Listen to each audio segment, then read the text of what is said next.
guul iyo gabadhnimo. Waxa aan muuqaalkan farxadda nila qaybsanayaa maanta farxadda kusoo kordhay shirka la wada sugayay in uu kusoo dhammaan doono farxadda. Guul iyo gabadhnimo ayaan leenahay. Odaygii farmaajo la dhahayni meesha wuu ka baxay, waxaana bilaaban doonto doorasho qof iyo cod ah. Assalaamu calaykum waraxmatullaahi wabarakaatu.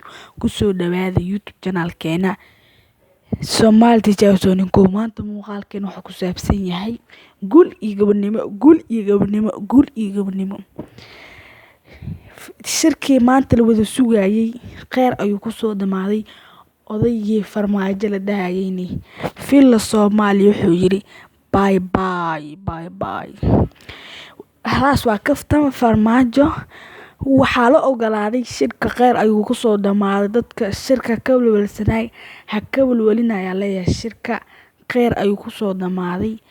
Haddana waxay diyaar u yihiin in la galo doorasho ah qof iyo cod.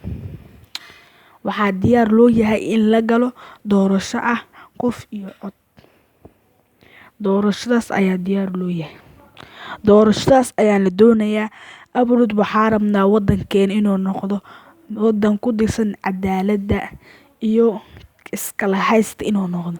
Haddana alxamdulillah waddankeenu wuxuu ku dhisan yahay cadaalad iyo wax fiican. Alxamdulillah. Farxadaas ayaan ila wadaagay. Wassalaamu calaykum warahmatullaahi wabarakaatuh.